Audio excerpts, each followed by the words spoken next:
Monitor not working. Well, and I'll switch this beginning to the. I know. Sorry. It's like I have. See, I have. This is how I work here. Just a little bit of a. So you can't really tell, but I have my laptop here, which you guys can probably tell I'm typing away on something. Anyway, and then I have it connected to because I have my camera over there, so I have it connected to a monitor that's right under that camera, so that when we have the podcast and I'm talking to you, I can look at you instead of looking like this and talking to you. So, because I found that I used to do shows like this all the time, and I was looking down all the time, right? So I look up, and that looks fine, but the problem is now I'm just looking at a camera, and I'm not seeing you guys, right? So yeah.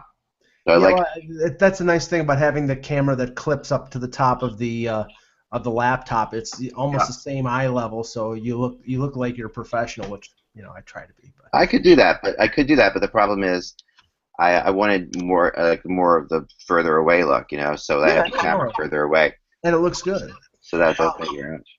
Well, let me just say, because I was at the Sabres Leafs game, and we have to congratulate. First of all, we just got to talk about what Russ is wearing first. We got to start there because come on. I was going to say we have to congratulate the New York Mets for winning the National League Championship Series over the Chicago Cubs in 4 straight. They're going to the World Series for the first time since they lost to the New York Yankees in 2000. They will have a pretty good chance with that pitching staff against either the Toronto Blue Jays or more than likely the Kansas City Royals. Yeah, a much better chance than in 2000. I didn't give them any chance in 2000, and then when Benitez blew Game 1, it was pretty much over. But they do have a good chance this year. What I understand is, I don't remember hearing it last night, this is only the second team ever in the NLCS to sweep. Wow, that's crazy. Yeah. I'm trying to think of who.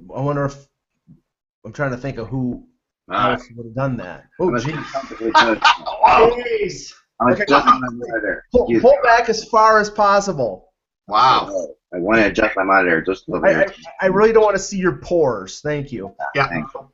But it was fun. It's a great ride, and like I've been saying for weeks, I really do think they can win it all. I've been thinking for a couple months they could win it all.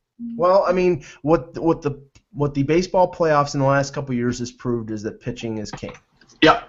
And they've been stockpiling it for years. Yeah, because last year, Madison Bumgarner with the Giants, and it was not only him, but he was the main guy, and he was dominant. And the Cubs had a pretty decent rotation, but not great. And once Arrieta and Lester didn't step up in games 1 or 2, then they were in trouble. That's where I think I think Kansas City has the advantage over the Blue Jays in spite of the fact that Price is going in Game 6 and Stroman's going in Game 7. Yeah. Stroman was hit pretty hard, even though his offense kicked it up in Game 3. And Price is not a playoff pitcher. No, I wrote about it too on Sportsology that Hamels was going to be an easy mark. But I thought Game 3 would be up for grabs, and when they won Game 3, I was not worried about them winning Game 4.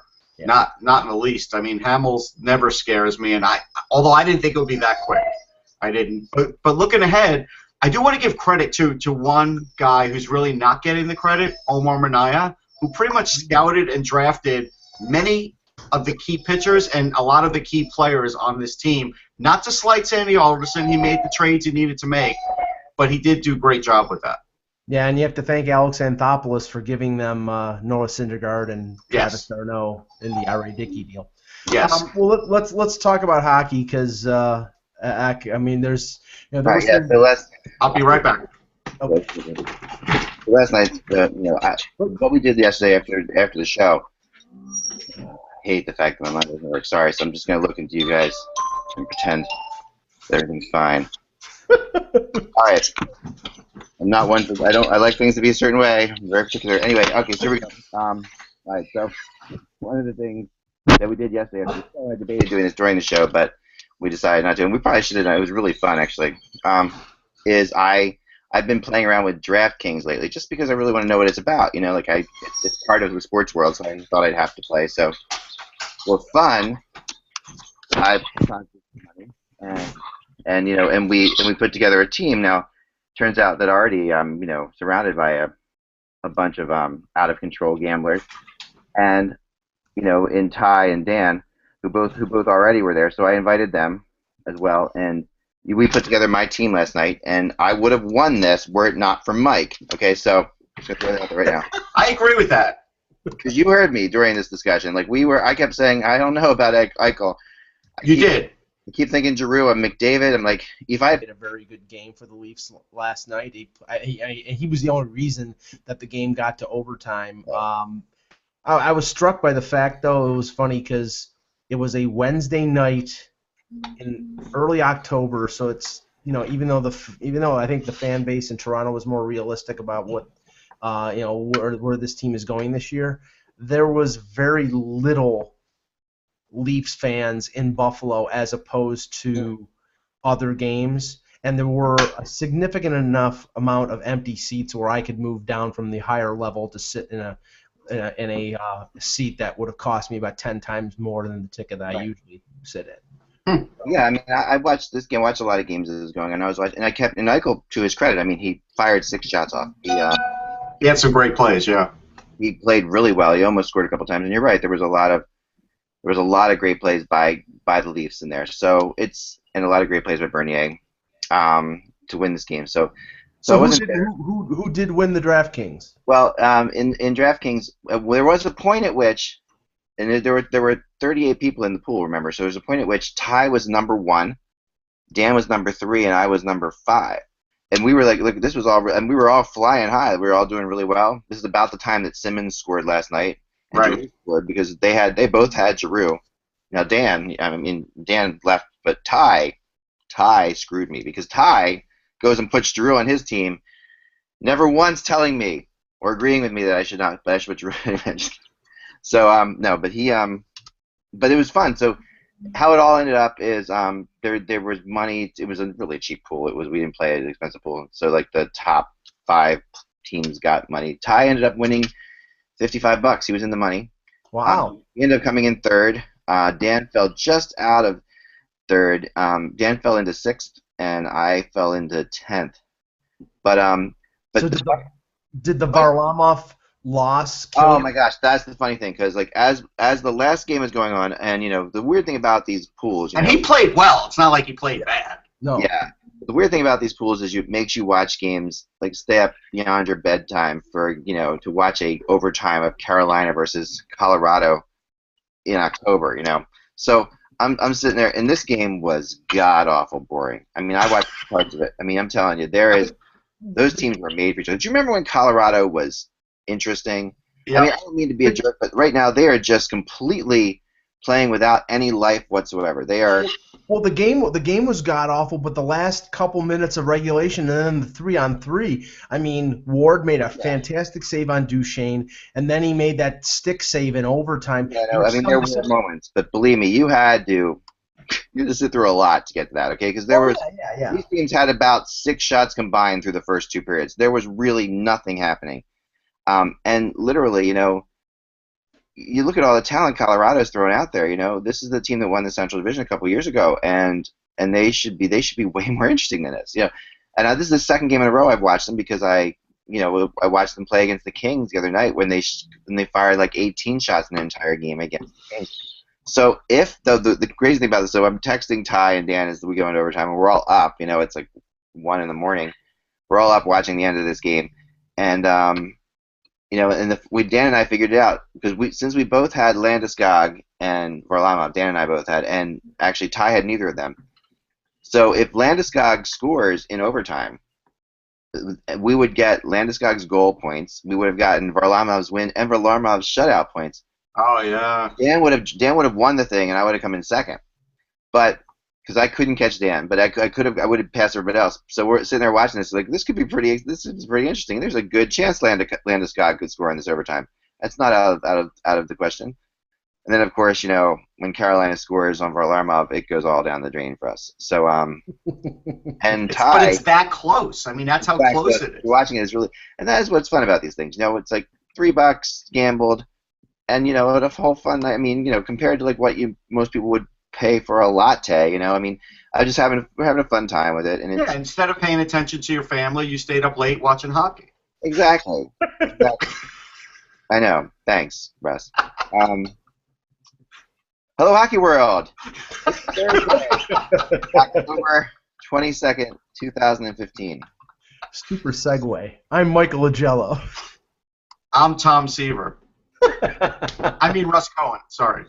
And I'm Eklund, and you're watching the HockeyBuzzCast on HockeyBuzz.com. This is the podcast that comes to you every Monday through Friday at 1 o'clock Eastern Time, or thereabouts, to discuss the hockey goings-ons with you all. And let's start. Last night a couple of interesting games, but I think we have to start in Edmonton because I tweeted out something last night, and I really feel this to be true because we've lived through this enough. There were many times in the last couple seasons that if you live on the East Coast, you go to bed with Edmonton playing really well and in a game and winning, or maybe being up or tied.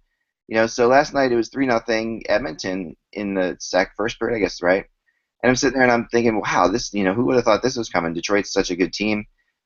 And, and I was staying up, of course, because I had Dylan Larkin and Nyquist going in that game too.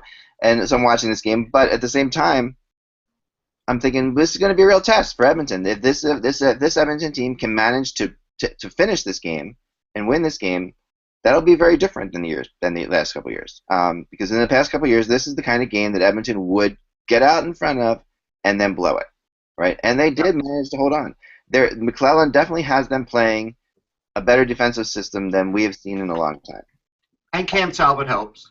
Cam Talbot helps a ton, of course. There's no question about that. He does help. But a lot of this comes from the forwards back checking and really solid defense that McClellan has brought to this organization. And early in the season, they were struggling to get it together, but that's sort of understandable, being it's a new system. And now they're really playing well. I mean, they won 3 games in a row, beating pretty good teams along the way. McDavid is turning into McDavid. Everything that people thought he would. He's going to put together points. He's scoring like a crazy person right now. Although Duclair's got one more goal than him. Isn't that something? And Larkin, I think, has scored more than 2, right? But yeah. And Larkin has scored goals or points in every game until I needed him. I know. But that's okay. So I'm not going to make this all about me. But anyway, yeah, right. So I mean, Edmonton, I'm impressed. I'm starting to say, okay, here's this Oilers team may have finally turned the corner, and it is definitely has a ton to do with Connor McDavid, but it also has to do with Cam Talbot, and it also has to do with the system, I think. Can we also all acknowledge that the difference between McDavid and the previous first-round picks that Edmonton has is huge? Yes. Yeah. We have to all acknowledge that, because I had kept hearing little things like, well, they've been picking first every year. Yes, they may have been picking first every year, but they didn't get a guy like this. Yeah, there's no question now. McDavid has separated himself into that generational type player that we all talk about. There are really, there are first picks who are really good pros who, will be consistent 25 to 30 goal scorers and, will make all-star teams. There are also first picks that are generational talents. Yeah. And I actually think after watching Jack Eichel in person last night as an 18-year-old, I've seen him at the All-American Prospects game, and I've seen him in preseason games, but in a regular season game was the first time last night. And seeing McDavid, I think you have 2 generational talents in this particular draft. So but that's like that happens once in 20 years. That happens. I mean, that's not a common thing. I think Nathan McKinnon is a very good player. I think Ryan Nugent-Hopkins is a good center. Taylor Hall, but Aaron Ekblad is going to be an all-star defenseman. But they pale in comparison to this kid who is just dominant. I mean, already. Barry Melrose, by the way, should take his act on ESPN and go into the comedy clubs, because he said something last night that made me giggle, and you guys probably would too, although I'm not sure he meant it to go that way. But he showed the McDavid goal, which was tremendous, right? And he goes, look, that's Brad Richards. That's a multiple cup winner he made look slow. And I'm thinking, Barry, there's like a whole group of people in New York now just cracking up. It's not like Brad Richards is like this great defensive player or has been fast for years. Right. Because that's not the case. But McDavid's McDavid. Red Richards only has 2 points, by the way, so I don't think he's reaching 50 this year. Yeah. I'm gonna win that bet. I threw that in there. I know. I know. I like it. Yeah. No, I completely agree with you. I heard the same thing, and it is funny because Richards, what he brings is not speed. Right. And it really probably never was. I mean, he wasn't slow, but he was always been such a smart player and such a good playmaker, and a good shooter. But yeah, that's does not bring speed at all. So all right. So next up, though, we've got to talk about the news that just broke, and that is that Zac Rinaldo. Well. Let me, because the source on that information was Renaud Lavoie from TVA Sports, and he followed it up a few minutes later that the NHL has not made any final decision. Okay, all right. Well, Renaud, sorry. I thought you were going to say Joe Biden's not running, and then I thought Mike was going to say he's running again. None of that would surprise me. Sorry, my attention was divided. I was watching with my left eye the Benghazi hearings. Yeah, this is the hit. You didn't see it, or if you did see it, this is still the hit. There it comes. Now I watched I saw Twitter go aflutter during the second intermission about this, and I caught a view of it on my smartphone, and I thought he's going to get at least 5 games, maybe, and the question is, Russ, here we go.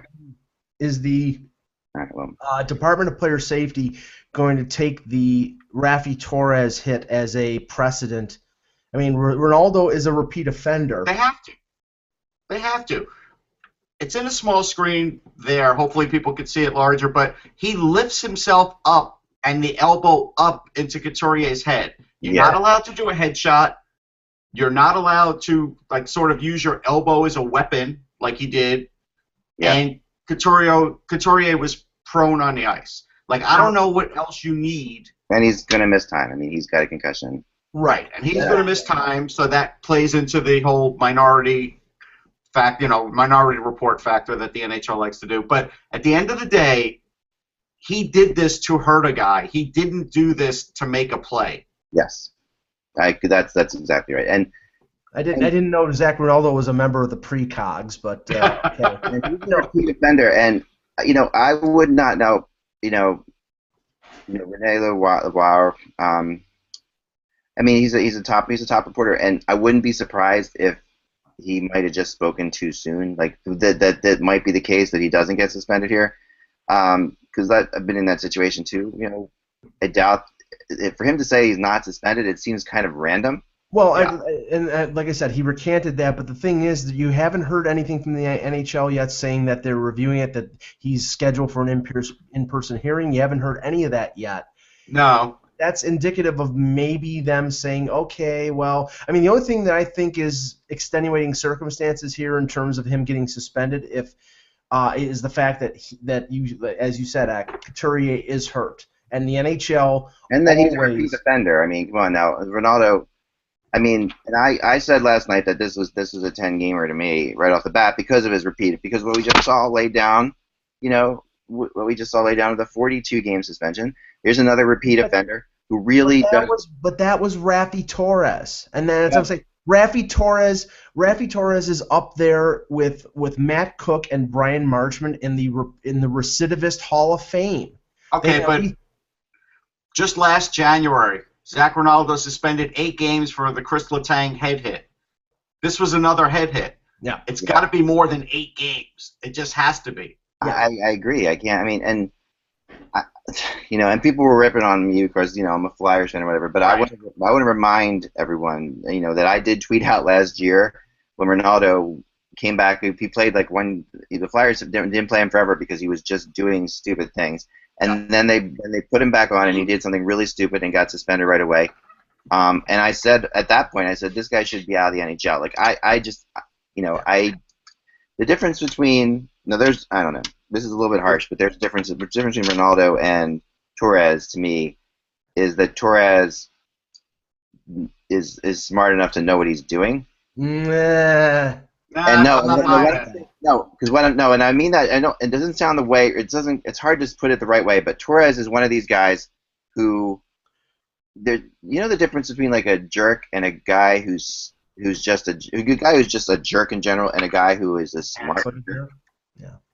Like, does that make any sense? Yeah. I mean, you might not agree with me, but I really feel like like Sean Avery was a smart jerk. Like, so are you saying this was more involuntary and instinctive? I'm saying Rinaldo does stuff like this without thinking.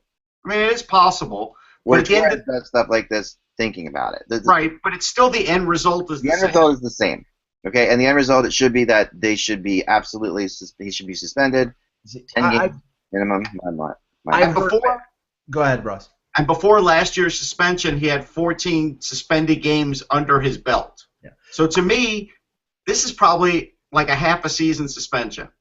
Yeah. It has to be. I mean, It has to be. I've heard many people say that Rafi Torres, the way he operates, he's still playing the game as he did when he played, 10 years ago, or in 2011 when he's running running Duncan Keith or Brent Seabrook. He's playing with reckless abandon, and he hasn't adjusted his game to today's standards. But how's Rinaldo any different? Well, right. And I'm saying that I don't think there's a difference there between the two. I think Torres is a guy who's a predator in terms of his hits and really doesn't take into account that the game's changed. Rinaldo is basically the same. I just don't think that the record is as long. Here's his stat line. His stat line is he's played 6 games. He's a -1, so he doesn't help anybody defensively. He's got 25 PIMs, 3rd in the league, and he's got 5 shots on goal, 403rd in the league. So what does he exactly add to a lineup? He's an energy guy. That's all he is. He's not an energy guy. He's a dirty guy. Well, yeah, but I'm saying he's an energy guy in the 1990s. We don't need we have good enough players now that we don't need those classic energy guys that we used to have. We used to have players that were like this, and that the Red Wings always had players like this. Well, they were always they were very, but they weren't this. What I'm saying, and then this is not. How many career points do we think Zac Rinaldo has? 15. How about 0? What? He doesn't have any career NHL points? Oh, no, sorry, that's playoffs. Sorry. I was looking at playoffs. I thought he had a few. He's got 24. He's got 24. Right. I mean, what I mean by this with Rinaldo, and this is the better way, I think you put it better than I did, Russ, and to further that, is I always get the sense when Rinaldo does something like this that he regrets it the second after he does it. Like, there's a look on his face that's different than usual goons, for whatever reason, and I don't know why that is. It's like he just has this look like you could tell that he knew that he had done something wrong. Like, he looks like the dog who has stolen something from the cupboard. Like, we all know why he was brought in by the Bruins. He was brought in. I mean, after the exodus of guys like Lucic, after they traded Boychuk away. That big bad Bruins facade is pretty much gone. They needed somebody to come in there and provide a little bit of sandpaper, and it's stupid sandpaper. I agree, Ak, but that's the aspect that he's been brought in to provide. They even traded a 3rd round pick to get him. And that 3rd round pick's amazing. That's another story. But this is this is Couturier. Okay, he played with Couturier. I'm not saying that you just have to have some kind of common sense. Like, Couturier doesn't have an enemy in the world. All right, this is as far as I've known. He is what he is. He's a hardworking guy. He's not flashy. He's just, Rinaldo. I don't know Rinaldo and Couturier's relationship in Philadelphia. Right. But all I can say is I would bet that Couturier would back Rinaldo more than he wouldn't back Rinaldo. That's the kind of player he is. I'll tell you what it is. Rinaldo comes in the game because the coach puts him in the game. He wants to change the momentum in the game, and he does that. And to me, there's a better way to change momentum these days. I don't think he was targeting Couturier. I don't think he was stalking him. No, that's what I'm saying. He's just not thinking. I mean, but you're playing against. You need to think. When he went into the game to hit somebody, right, and to hit him hard. Well, that's good because that's what he thinks he has to do. Right. Exactly. He's not full of talent. He is there to change the emotional tide of the game, and that's by delivering a big hit. I mean, yesterday, I'll give you an example. And obviously, Evander Kane is a much more talented player, although Russ, likes to talk about him not scoring 50 goals. Well, he has one. He got one. Evander Kane yesterday plowed over Dion Phaneuf. Phaneuf was complaining that he got a high stick. I still haven't seen it. He was bleeding. I think he has. But that hit, that confrontation, changed the momentum of the game. And a few minutes later, Kane scores the tying goal. The building gets enthused. That's the only thing that Zac Rinaldo is there to do, is to provide an emotional wave, an energy for his team. And I think he was out there to do it. And I think that Couturier was just the wrong person at the wrong time. It could have been anybody else. It could have been Giroux. It could have been anybody else. I don't disagree. I mean, I don't disagree. I think that I hope that he gets suspended. I get the feeling that he might not. Like, I really, because of the way just reading the tea leaves, when a reporter says something like this and then quickly comes back and says, wait a second, it's almost like he was told by maybe an agent or told by somebody along the line he's not getting suspended, and then didn't know that wasn't out there yet, and then the NHL hasn't reported it yet. He's got to come back on it, and I don't know that that's the case, but. He's got to have a meeting. I mean, it's ridiculous if he doesn't. I mean, how could he not have a meeting? That's crazy. That's craziness. All right, let's get on to happier things, because I don't want to get too negative. This is McDavid's goal last night. Okay, this is a heck of a goal. It feels like this goal is a goal that we saw like in 1,000 McDavid promos, like from when he was in juniors. You know, this is like this is definitely the Forsberg move, but you know, this is also the McDavid move. You know, because this is definitely something that he likes to do. The complete stop. He makes Mrazek look really bad, you know. Yep. And I mean, that's impressive. Outskating the competition, that's what he does. Yep. Yeah. I mean, you can't argue with that, and it's just really. I don't know if you guys saw Yager's tweet about this. Pretty funny. Yeah. Here it is. So here's Yager's tweet on this goal. I think that's a lemur in the picture, right? Yeah. So here's Yager's. That was mildly entertaining. He says, because I took a selfie when I watched McDavid score a goal tonight. Not bad for 18 years old. Yep. You have a lemur, maybe possibly a bush baby, I'm going to say. Okay. I do know my small mammals, believe it or not. Okay. Encyclopedic knowledge of small mammals. So, yeah, there you go. So I'm going to say it's a bush baby, but yes. I will not argue with you. I yield to my expertise on small mammals. Yes, you yield to my expertise on small. It's the first time you've ever yielded on my expertise to anything, Mike. I really appreciate it. I really feel like I've won something here today. Well, you didn't win DraftKings, so you got to win something. I didn't win DraftKings, no. I'm making up to you for sabotaging your DraftKings team. All right, this was the most exciting part of the game last night in Colorado. We'll show this one too because another good highlight. The Ward save last night. And while you're showing this replay, I had people on Twitter slagging me saying, "Oh, well, I mean, it was a great save, but the shot was going wide." I mean, are you kidding me? It was going wide, but yes, it was a great save. It was an amazing save. It was an amazing save. There's no question about it. Although if he passed to Landeskog, like he should have, I would have won. But it was fine because Landeskog's right there in the corner, right there he is. Boom! He just could have passed it right to Landeskog, and Landeskog could tap in, but no. Instead, he tried to shoot it.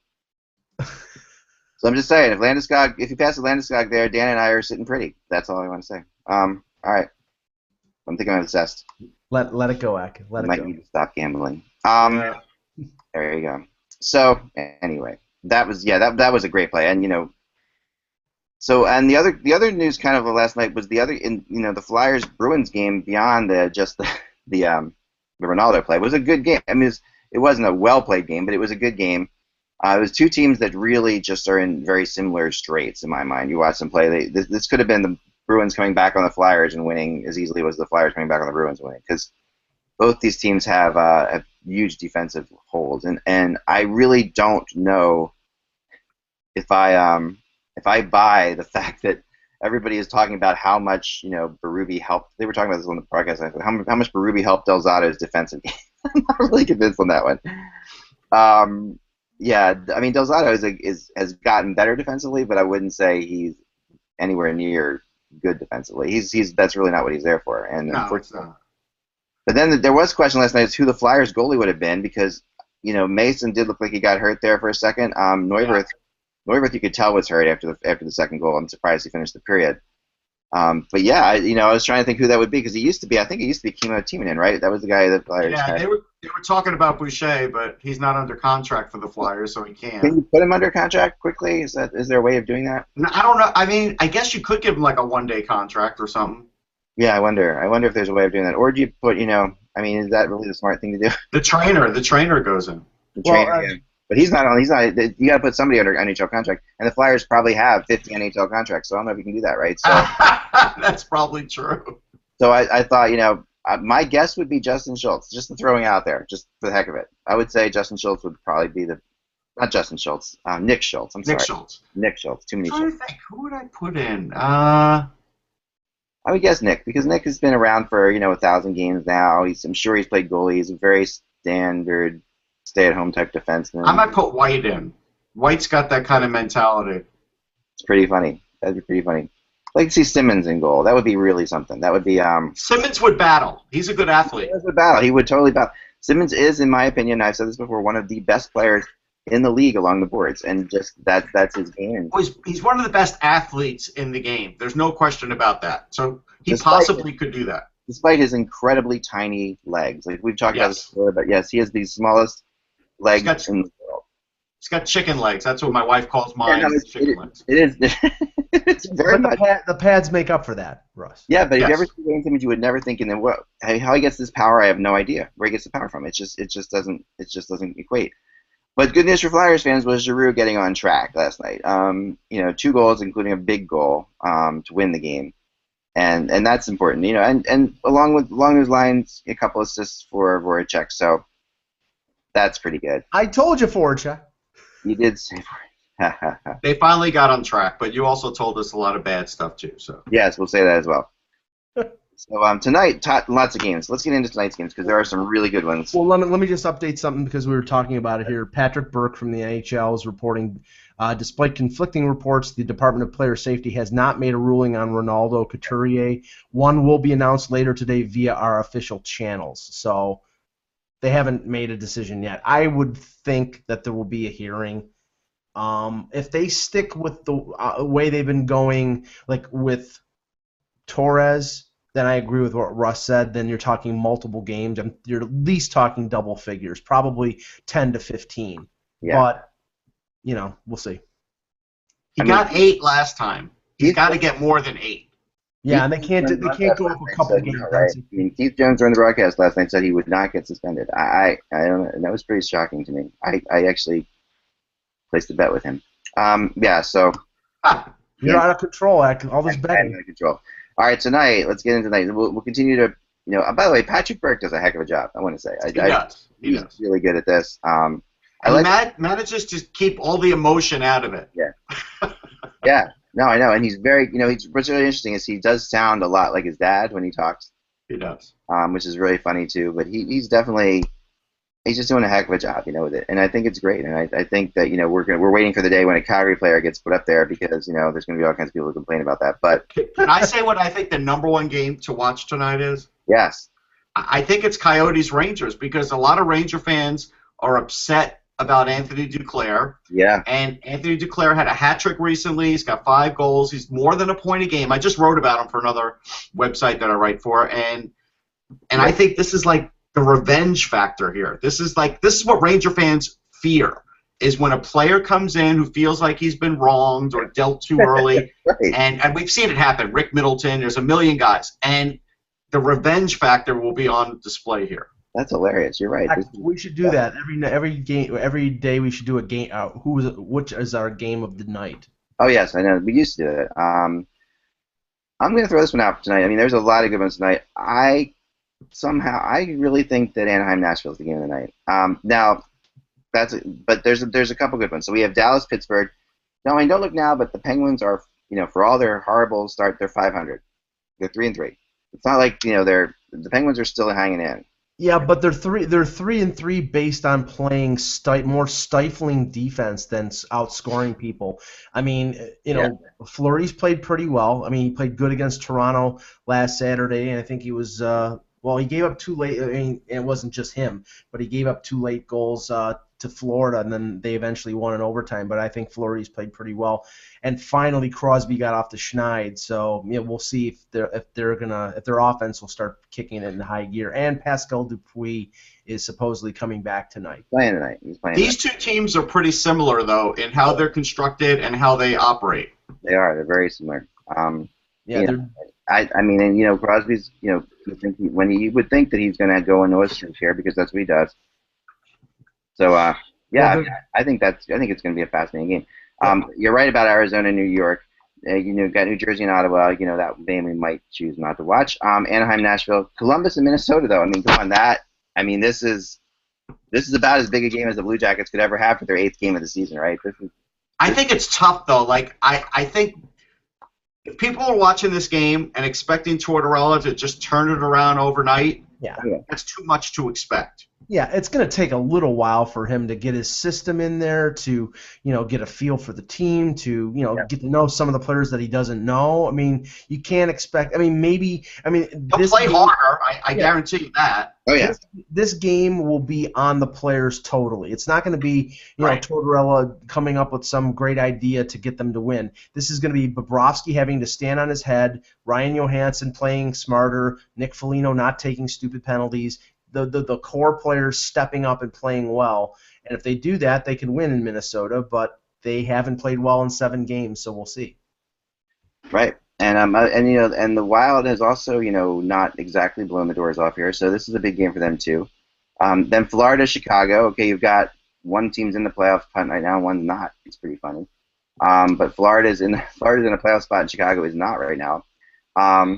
That can change too, but of course it's a big game for Chicago with life without Duncan Keith now. It is. Yeah, it is because they're out of the playoffs. They don't Duncan Keith. You're right, and Florida, this is a big statement game for them because this is they're playing it for a real team here. This is a real test. I mean, when you're going into Chicago, and you're in third place right now in the Atlantic, right, or North, whatever they call it, the Northeast Atlantic. The Atlantic. Atlantic now, yes. Sorry. Anyway, they're in third place in the Atlantic. They've got something to prove tonight, and I didn't think they would be this good at this early. So, good one. LA and San Jose is a good rematch of opening night, where San Jose just took LA apart. Yeah. In LA, and LA has sort of gotten their mojo back in the last couple games. Not completely, but some of it. San Jose's lost a little bit of mojo. So this is a revenge game. This rivalry just continues to get better and better. I mean, it's funny, for all that you talk about with Anaheim and LA, the San Jose LA rivalry is the one in California for my money. That's the one I want to see. It's a good one. It is. And it's too good. I mean, it's that traditional NoCal, SoCal rivalry, those fan bases. Giants, Dodgers, I mean, that's a big rivalry. So, guys, I'll be right back. Continue. Okay. I mean, Russ, Giants, Dodgers, ever since they moved out of New York, I mean, San Francisco and Los Angeles, those teams hate each other with a passion. It's just that's that interstate rivalry that I think is just served by the Sharks and the Kings. Yeah, it looks like in this one, Matt Green's going to still be out, and Paul Martin's still going to be out. Ben Smith's still going to be out. So it's not exactly both teams at full strength, and that's a shame because you always want to try and see that, but it's not going to be.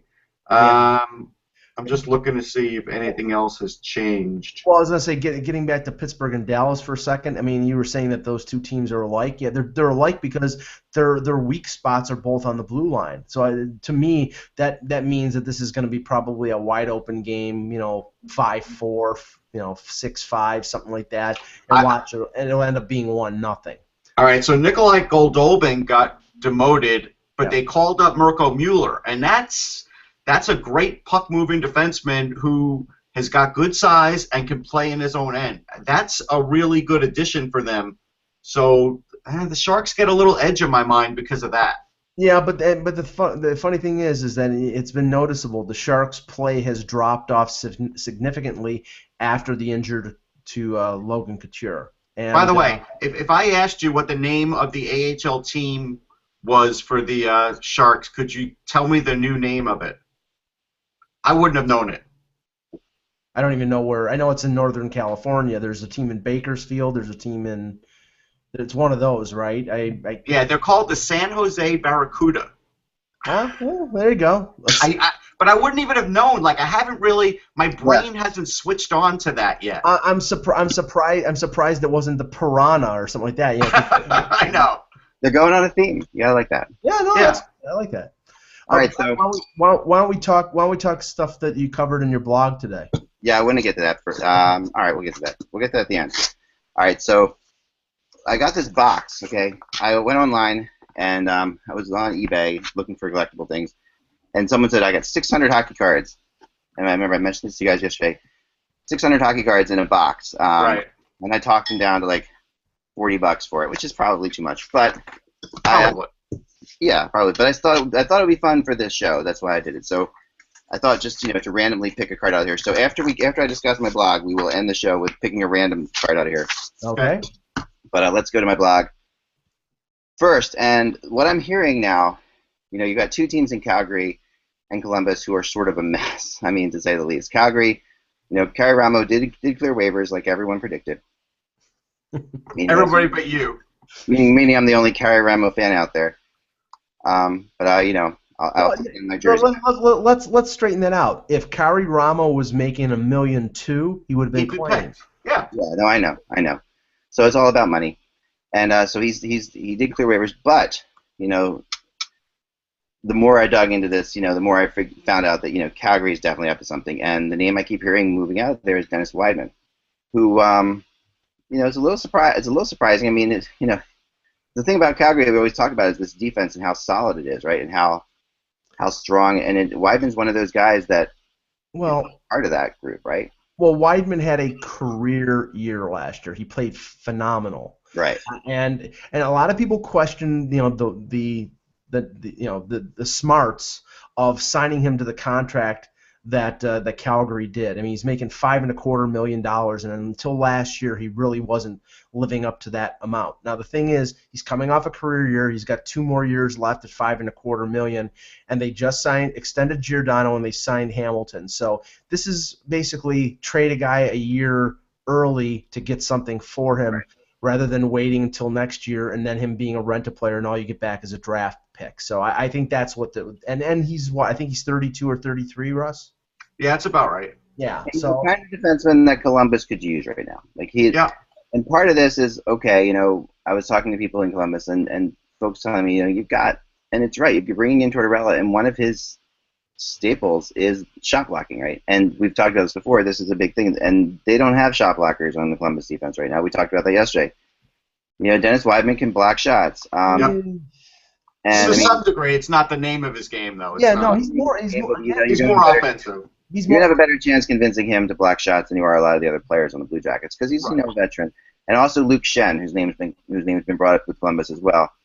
I heard one more name, Ak, and I think I mentioned it yesterday, and that's Roman Polak, who is a shot blocking defenseman, and strangely the Leafs have carried 8 defensemen. Jake Gardiner was out yesterday, and the kid that they picked up from Vancouver, Frank Corrado, who was a good pickup off of waivers, he has not played 1 game in 6, so they sent him down to the AHL on a conditioning stint.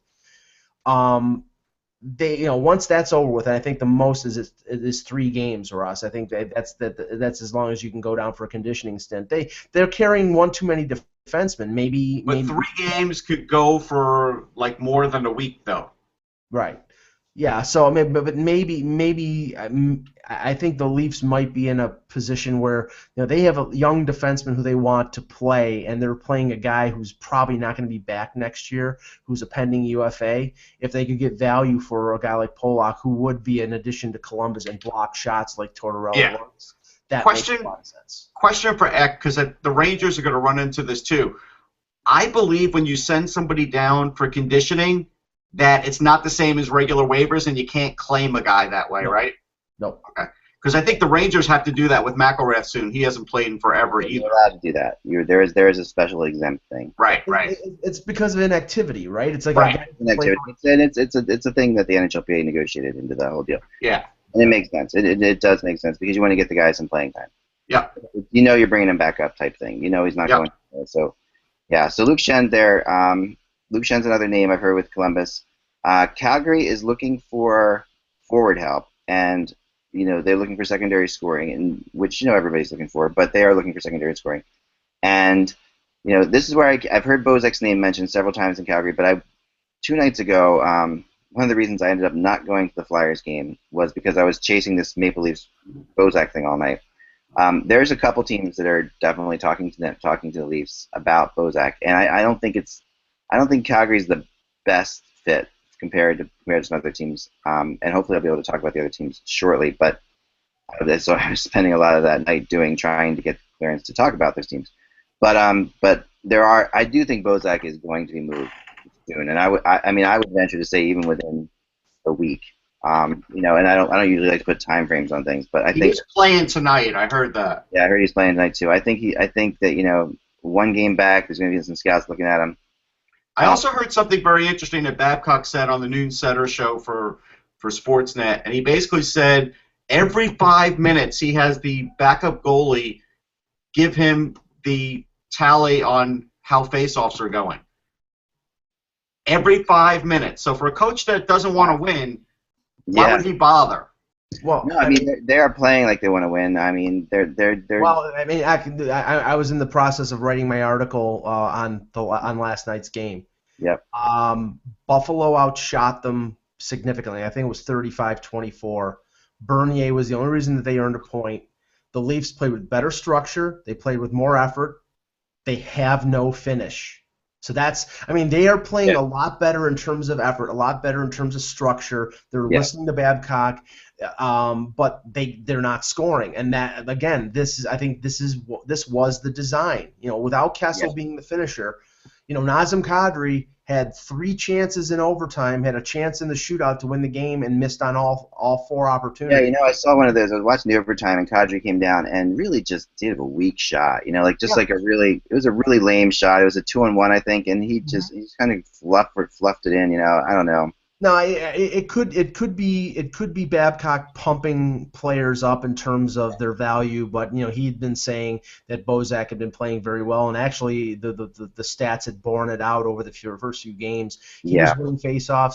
Kadri has been losing, and Peter Holland have been losing faceoffs regularly. I believe they're both under 50%. Yep. When you have having Nick Spaulding taking most of your draws, that means that your top guys are weak in the faceoff circle. And see that is part of the whole package. You have to have top 2 centers be at least 50% faceoff guys. Nazem Kadri has never shown that he has the ability to win faceoffs, and he's in his 5th or 6th year of his NHL career, and he still has the same failings in his game that he had as a 19-year-old rookie. I do want to add something for Calgary. Mm-hmm. It's not a fix now, but at the end of the season, if they find themselves in the playoff hunt or in the playoffs, Mark Jankowski, who went 21st overall in 2012, has finally really caught fire. He's got 7 points in 3 games for Providence. Wow. He's a big 6'3" center. If his season ends, he could pull a Chris Kreider and literally just join the team. Right. And so that's something down the road where that could be a heck of an addition for him. Yeah, no, I agree. That's a great point. They've got a good, a good solid group of players coming too. So I know it's hard for them to make a trade like the Bozak trade is tricky because they don't want to give up those guys. Those are the kind of guys Toronto wants in this deal. Well, and just to finish up on the Bozak thing, I can understand why the Leafs would do it because they're not going to compete for a playoff spot this year. I don't think that's in the cards, and he's got 2 years left after this year, making a little over $4 million. He is an effective forward, but he's not a number 1 center. And on that team, he's been the number 1 center, and I think will be until he is traded because they want to get Kadri first line, second line minutes to see if he can play at that level. But I don't know the willingness of the Leafs to take salary back in a deal like this. They'll probably want prospects. They'll probably want draft picks. And if it means taking back a salary, I'm not sure if the deal will happen. Yeah, it's possible. I think salary is not out of the question. This is a team that can, Well, let's say it this way: they will take back a salary for this year. Right. It has to be a 1-year deal. But Bozak has 2 more years. They won't be interested in taking back a cap hit for another 2 years unless it's a player that they like. They took back Michael Grabner's salary of $3 million because they were looking to jettison 5 pro contracts. Michael Grabner is a 4th-line penalty killer on this team. He's not somebody they're going to keep. Right. All right. Well, let's go to the and also Winnipeg and the Flyers. Still hearing talk about that. Like I said before, I'm not completely sold that this is the Bufflin deal that they're talking about. But I do think that if Luke Shen gets moved, then Buffalo becomes much more possible.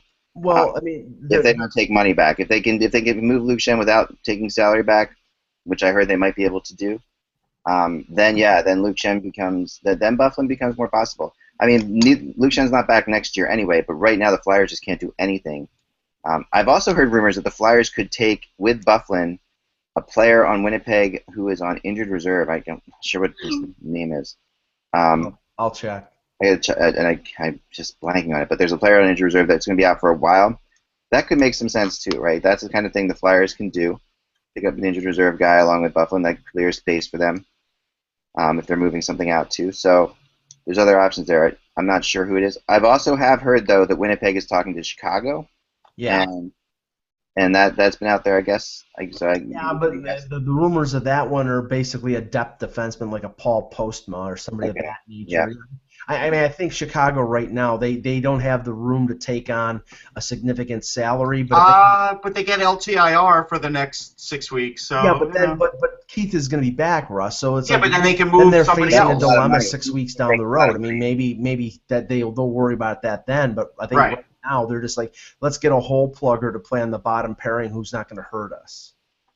This LTIR system is really broken. Can we just admit this? I mean, it's really it's a bizarre system. The way it works, it rewards teams. Like last year, Patrick Kane getting hurt, helped the Chicago Blackhawks win the Stanley Cup because they could go out, they could get Versteeg, they could make that trade, and then once the playoffs come, they can play everybody. There's a lot of really strange things about the LTIR thing there. Well, I think, and I know, and I apologize for being so Leaf centric, but when a team has the ability, and you will see this later in the season, the Maple Leafs right now have the ability to put on Nathan Horton, who right now he's not on the LTIR, he's just on injured reserve because they're not over the cap.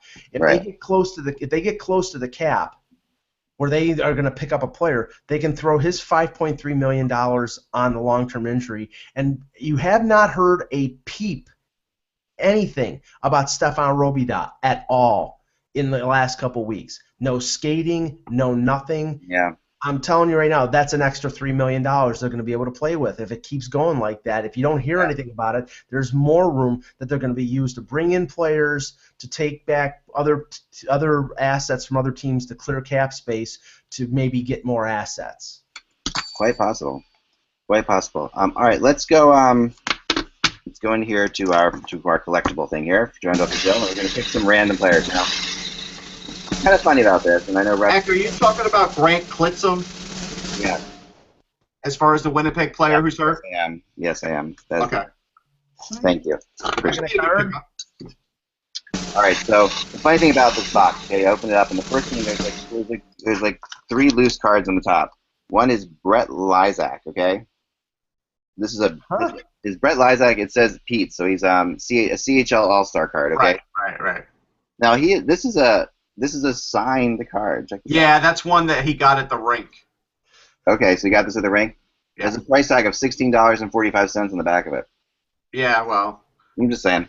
That must be Canadian. 15 years ago, maybe. Yeah, right. Yeah, that must be Gretzky card on the top here. So of course there's a Gretzky card. This is like a pro set. That's worth like a nickel. A nickel, that's what I thought. All right. And that's only because it's Gretzky. It would be worth nothing. At least that's an NHL player because Brett Lysak did play 2 games for the Carolina Hurricanes in 2003. Yager promo card. Oh yeah, that's wow. That's another nickel probably. That's a classic. That's worth a nickel. Okay, so now we're going to dig deep. Those are the best ones that are in here. It's a nickel worth of cardboard, Russ. I'm assuming that they're the best. Okay, so don't assume that because he said 4 decades. Something 4 decades ago could be halfway decent. So the first player we're going to talk about today, briefly, maybe we'll do 2 of these because we're out of time. But first player, this is a good one. Al Iafrate. Oh yeah. Oh boy, Aloysius. Yes. Al Iafrate was a Leaf. Former top 5 pick of the Maple Leafs, and I believe 1983. Was a member of the U.S. Olympic team in '84 in Sarajevo. And had one of the hardest shots in the league. Of course, he scored like a ridiculous amount of goals I think it was with the Capitals. I think he scored like 29 with the Capitals. Didn't he have the hardest shot with a wooden stick until Chara beat him? Right, he was the first player to win that contest when they did that. With a wooden stick. Yeah. And the funny thing was, Russ, I mean, as a Leaf, you know, he was playing along with an aging Borje Salming, and everybody assumed that he was going to be like the next one. He was part of that. You know, the Leafs made all these draft picks in the early '80s when they were basically so bad that they would have top picks. Yeah. And they got Vinny Domfus and Wendell Clark and Russ Courtnall, and Iafrate was one of them. And he every once in a while he would just show this incredible ability, but then I mean, I think it was like sort of like, and not to sorry Al, but sort of like 10-cent head, $1 million body. You know, he'd make really bad. Compare him to today in the NHL. And, you know, and this is kind of an unfair thing, but Brett Burns a little bit, like I mean, just based on the overall picture, like what Iafrate was. Iafrate was Keith Yandel. Yeah, but I'm just remember he was also a motorcycle rider, and he had all this crazy stuff that Iafrate had. I think he's a morph between Keith Yandel and Rado Gudas. There you go. Radko Gudas? Radko Gudas, because he makes those boneheaded plays too. He does. All right, let's take one more here out of this thing. We're going to go to, all right, this is a good one. This is from the Phoenix Coyote card, when they were actually Phoenix, before they moved. Well, actually, when they just moved down from Winnipeg, because this is in a Winnipeg. It's Phoenix Coyote card, but a guy in a Winnipeg Jets uniform. Right. Nikolai Hobby Bulin. Hobby. The Bulin Wall. Bulin Wall. He was probably most famously known for winning the Stanley Cup with the Tampa Bay Lightning. And then not being there the next year. And he would have been there the next year, but he sat out a year because everybody sat out a year. Then went to the Blackhawks, right? And went to the Blackhawks, but where he was pretty good too. But actually, you know, it's kind of a disaster in Chicago, if I remember right. Yeah, he was, and it kind of hurt Tampa badly. It did. Yeah, and had there been no lockout, he would have played another year in Tampa. He probably would have. He could have won another Stanley Cup, and maybe would have signed in Tampa again. So instead, that card's worth nothing. Yeah, again, that was symptomatic of the misuse of the salary cap in Tampa, where they paid Richards, LeCavier, Saint Louis, and Boyle all the money, and they couldn't afford anybody else. Yep. Right. All right, one last one. This is a good one too. This is a rookie card. Okay. So there we have it. This is up your alley, Mike. Alexander Godinyak. Alexander Godinyak is famous for one thing. He was put the card up again, Ak. Yeah. Look at number he's wearing. 93. He was part of the Doug Gilmour trade in January of 1992, and Doug Gilmour took 93 from Alexander Godinyak because he wore 39 I think he wore 39 in St. Louis, and I believe he wore 39 in Calgary. Right. Oh yeah, he definitely wore 39 in Calgary. I'm appalled so far that this guy asked for $100 for this box. That's what's killing me. You got taken. All right. I'm gonna get one more because I'm trying to salvage. Because even for $40, there's nothing for me. Nothing. This is the Liam Neeson entertainment. I mean, these are fun players to talk. I figured they'd be fun players to talk about. Russ, this is the Liam Neeson movie. You got taken. Yeah. Oh, I know I got taken. All the time. All right, we got a Montreal Canadian. Actually, no, we don't. Sorry, scratch that. I looked at the wrong side. He's trying to get one. Peter Klima. As a Tampa Bay Lightning. Yeah, that's a Pacific card, I think, right? It's a Pacific card, yes. Yeah, that's worth it. I remember how overblown the hype was about Peter Klima when he was with Detroit. Like he was the fast. He was fast. He's the next Mike Bossy. He's the sniper. He's a sniper. Yeah, and then this was a 1993-94 card. Yeah. No, Russ, wasn't Peter Klima on the bench throughout most of the game and almost up to double overtime, and then Sather puts him out there, or Muckler puts him out there, and he scores the game winner. Yeah, because he was fresh. Very famous moment. He was the one guy fresh in like that triple overtime game or whatever it was. I remember watching that game because I liked Peter Klima because he was an exciting player to watch. I mean, they played no defense. He was fascinating. I mean, he did have a 40-goal a year, and he did have a couple, 25, 30, 28 goals. Yeah. On the back of his card it says, Peter led the Lightning in goals, power play scores, and shooting percentage. Power play score. I wonder who wrote this back of his card. The thing I remember about that game was the Hockey Night in Canada broadcast they lost their video for like half of the first overtime. Yeah, we have to be nice to him though, because he did have 313 goals. Like that's it's a nice career. It is. But he was on the ice for like 500 of them. No question about that. Oh, I got a good one. All right, Russ, we got one more. Yeah, he was a minus 25 one year. There you go. 1991-92 card. Uh-oh. I'm gonna give this is a Ranger player, Russ. I'm gonna give you some. Try to see if you can guess this player. All right. All right. Okay, he was 5'7". Kelly Kissio. Nope, 5'7". Tony Amonte. Nope, 5'7", 168 pounds. I think I've dated women that are 5'7" and 168 pounds. Don't brag. All right, this was his third. He was going into his third season. He was a member of the U.S. Olympic team in 1984, or no, 1994 and 88. Or no, it's so hard to read. It's so small here. Anyway, he was a member of the U.S. Olympic team. He was an Olympic guy. He was from the University of Minnesota. He's a Minnesota guy. Yeah.